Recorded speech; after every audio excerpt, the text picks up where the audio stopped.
साथ बताता हूँ।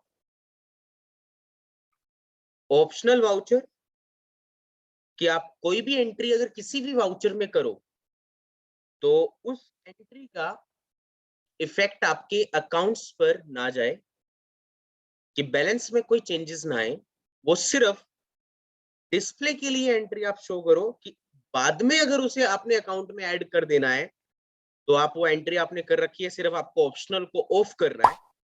तो आपका क्या होगा कि वो एंट्री जब तक ऑप्शनल में रहेगी तब तक तो अकाउंट को कोई इफेक्ट नहीं पड़ेगा, मतलब किसी भी अकाउंट में आपको शो नहीं करेगी, P and L balance sheet इसमें रिफ्लेक्ट नहीं करेगी, उसमें उसकी अमाउंट ऐड नहीं करेगी।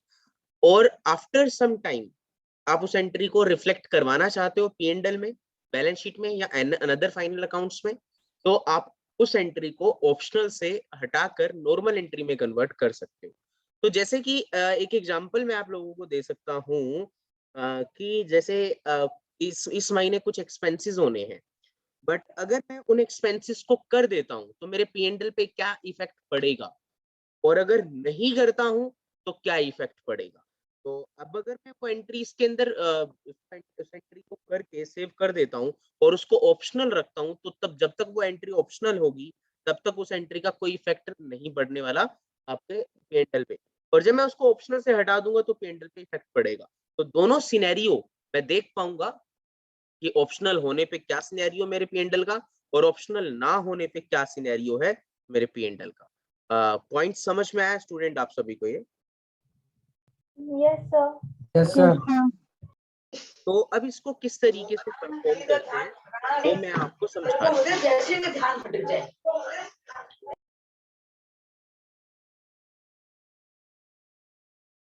सो सबसे पहला स्टेप इसके लिए क्या रहेगा, सुनिए।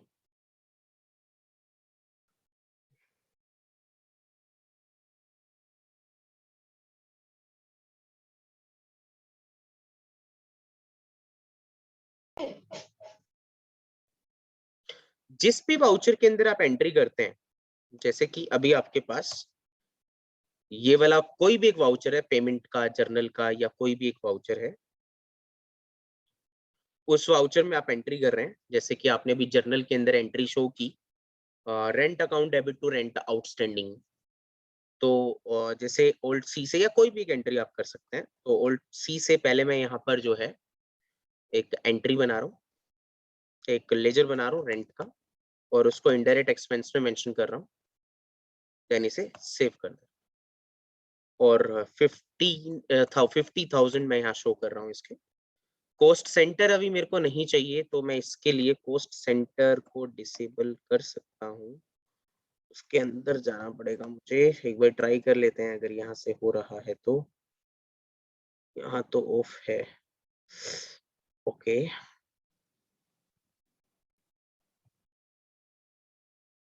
नो, इसके ऊपर यूज हो रखा है, ठीक है। एक बार एंटर करते हैं। तो रेंट मैंने दिया 50,000 और रेंट आउटस्टैंडिंग यहाँ पर अब बना देता हूँ इसको क्रेडिट में। तो ओल्ड सी से रेंट आउटस्टैंडिंग बना रहा हूँ,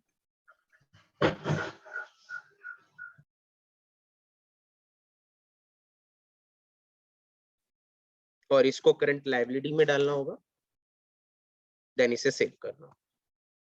तो rent account debit to rent outstanding मैंने अभी ये एंट्री की, और इसको अभी मैं सेव करने से पहले इस एंट्री को ऑप्शनल बना देता हूँ।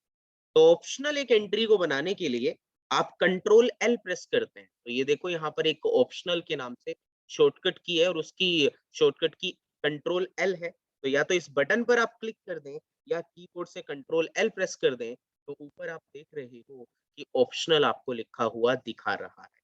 देन इसे मैं अगर सेव कर देता हूँ और बैक करता हूं, तो अभी तो एंट्री ऑप्शनल है, मतलब पी&एल पे इसका कोई इफेक्ट नहीं जा रहा होगा, या फाइनल अकाउंट में कोई इफेक्ट नहीं जा रहा होगा। तो अभी यहाँ पर आप देख सकते हैं कि जो आपका नेट प्रॉफिट है वो 5,37,000 रुपीज है। और जब आप इसको ऑप्शनल से हटा दोगे तब ये आपकी एंट्री यहाँ पर शो करने लग जाएगी। तो जैसे आप क्या करते हो, वाउचर में जाते हो, डे बुक में जाते हो, और इस एंट्री को ओपन करते हो। अभी देखो जो एंट्री है ना ऑप्शनल है ना, उसको इसने इटैलिक फॉर्म में डाला हुआ है और ब्रैकेट में ऑप्शनल भी लिखा हुआ है। तो जैसे इसको ओपन करते हो और ऑप्शनल, अब वही आप कंट्रोल एल प्रेस करो तो वो ऑप्शनल से हट जाएगी, और इसको सेव कर दो। अब देखो नॉर्मल हो गई वो हमारी एंट्री, जर्नल आपको बिल्कुल बोल्ड में शो कर रहा है और ब्रैकेट में कोई ऑप्शनल नहीं ये लिखा हुआ आ रहा, तो अब आप पेंडल ओपन कर रहे हैं तो देखो अब आपका जो नेट प्रॉफिट आ रहा है वो 4,87,000 रुपीज आ रहा है। तो ये सिनेरियो चेंज करने के लिए कि अगर आप उस एंट्री का इफेक्ट नहीं डलवाना चाहते तो वो तो सिनेरियो आपका पेंडल का क्या रहेगा, फाइनल अकाउंट का क्या रहेगा, और अगर डलवाना चाहते हो तो क्या इसका इफेक्ट। तो एंट्री आपने कर दी है, आपकी ऐसी एंट्री नहीं है कि एंट्री कोई छुटी हुई है, बट एंट्री आप सारी करके रखो बेटा। कुछ एंट्रीज को आप अगर अपने अकाउंट्स में शो नहीं करवाना चाहते तो उस एंट्री को आप क्या कर सकते हो, ऑप्शनल बना सकते हो। तो अगर आप कोई भी एंट्री यहाँ पर सपोज कर रहे हो तो उस एंट्री करते टाइम आप यहाँ पर उसको ऑप्शनल शो कर दो, कंट्रोल एल प्रेस कर दो और इसको सेव कर दो। 5,000 रुपए की डिलीवरी चार्जेस की और एंट्री मैंने की है। तो अब मैं अगर पी&एल में जाता हूँ तो यहाँ पर अब आप देख रहे हो वो डिलीवरी चार्जेस की जो 5,000 रुपए की एंट्री है वो अभी भी आपको शो नहीं कर रहा है। तो अगर मैं वहां से डे बुक से इसको ऑप्शनल हटा देता हूँ, इसको कंट्रोल एल प्रेस कर देता हूँ अगेन और सेव कर देता हूँ, तो अब ये पेंडल में आपको ये एंट्री जो है 5,000 से शो करने लग जाएगी। और वो जिस डेट को की है उसी डेट के हिसाब से आप उसको फाइंड आउट करिएगा। गॉट इट स्टूडेंट, समझ में आया आप सभी को? Yes sir. Yes, sir. और उसके बाद नेक्स्ट आता है आपका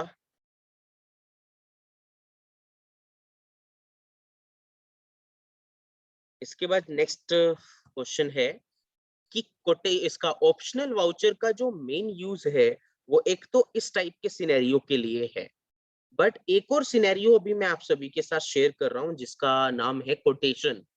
कोटेशन कोटेशन एक फीचर भी है और इसको ऑप्शनल के साथ भी यूज किया जा सकता है। किया जा सकता है, क्या होता ही है ऑलवेज, क्यों होता है वो मैं अभी आपको शेयर करता हूँ। देखिए ऑप्शनल बेसिकली वो कोटेशन एक ऐसा वाउचर होता है कि जिस वाउचर के थ्रू आप कोटेशंस रेडी कर पाओ। और कोटेशंस क्या होता है कि जब भी आप किसी भी कंपनी से कुछ भी गुड्स खरीदते हो तो वो गुड्स खरीदते टाइम आप पहले उससे उस रेट वगैरह पूछते हो, डिस्काउंट वगैरह पूछते हो कि अगर जी हम आपसे ये चीजें खरीदेंगे तो आप हमें कितने कितने रुपए की दोगे, क्या क्या डिस्काउंट आप लगाओगे। तो पहले हम ये सारा सिनेरियो पहले हर एक कंपनी से ले लेते हैं। जैसे मार्केट में हम कुछ चीज खरीदने गए तो डायरेक्टली कभी भी एक ही कंपनी से नहीं खरीदते, हम पहले 4-5 जगह से पता करते हैं चीजों का। उसके बाद जाकर हम किसी एक कोटेशन को, किसी एक कोट को हम चूज कर लेते हैं कि पहले 4-5 बंदों से उसकी रेट लिस्ट ले आते हैं और फिर उससे बाय कर लेते हैं। तो जो कोटेशन हमें पसंद आती है, जो कोटेशन में रेट कम होते हैं या सही होता है, जिसका काम उससे हम उसको क्या कर लेते हैं, उसको ऑर्डर दे देते हैं, देन उससे खरीद लेते हैं। तो ऐसे ही अगर हमारे पास कोई भी कोटेशन लेने आता है, रेट की लिस्ट लेने आता है कि अगर हम आपसे कोई चीज खरीदेंगे तो आप हमें ये चीज कितने कितने रुपए की लगाओगे। तो अगर आपको किसी को आपको रेट की लिस्ट देनी है, मीन्स की आपको उसको कोटेशन देनी है कि अगर आप हमसे ये चीजें खरीदते हो तो आपको इतना इतना डिस्काउंट, इतना इतना रेट लगाएंगे, और उसको कोटेशन प्रिंट करके या पीडीएफ में जनरेट करके मेल पे या फिर उसको व्हाट्सएप के थ्रू भेज सकते हैं। तो अब यहाँ पर कोटेशन एक ऐसा वाउचर है और कोटेशन एक ऐसी एंट्री है जिसका इफेक्ट हमारी आइटम में से, सेल परचेज में से माइनस प्लस नहीं होना चाहिए, क्योंकि वो तो सिर्फ एक रेट की लिस्ट आप बनाकर दे रहे हो, एक्चुअल में तो सेल कर ही नहीं रहे हैं आप। तो इसीलिए वो एंट्री आपकी ऑप्शनल मानी जाती है कि जब आप कोटेशन वाउचर में एंट्री करो तो वो बाय डिफॉल्ट ऑप्शनल हो कि जब भी उसके अंदर आप एंट्री करो तो बाय डिफॉल्ट वो ऑप्शनल में कन्वर्ट होकर आए, बार बार आपको कंट्रोल एल प्रेस ना करना पड़े। तो आप एक ऑप्शनल मतलब, और आपको ये भी पता लग जाएगा कि कोटेशन आपने किस किस को दी है और किस किस का ऑर्डर उस कोटेशन को देखकर आया, किस किस का नहीं आया। तो वो भी आप एनालिसिस कर सकते हो कोटेशन वाउचर के थ्रू कि आपको किस किस बंदे का ऑर्डर मिल गया है, वो जो जो आपने कोटेशन भेजी थी बट किस किस का नहीं मिला है। वो जो है आप अपने वाउचर्स के थ्रू, डे बुक के थ्रू फाइंड आउट कर सकते हो कि हाँ जी इस कोटेशन का ऑर्डर आ गया है। वो आपको मैन्युअली एनालिसिस करना पड़ता है। Concept clear students? Yes, sir.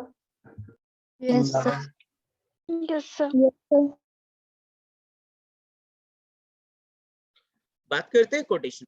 Quotation voucher always create करना पड़ता है। तो कोटेशन वाउचर को क्रिएट करने के लिए आपको क्रिएट में जाना है, वाउचर टाइप के अंदर आना है और यहाँ पर कोटेशन के नाम से एक वाउचर बनाना है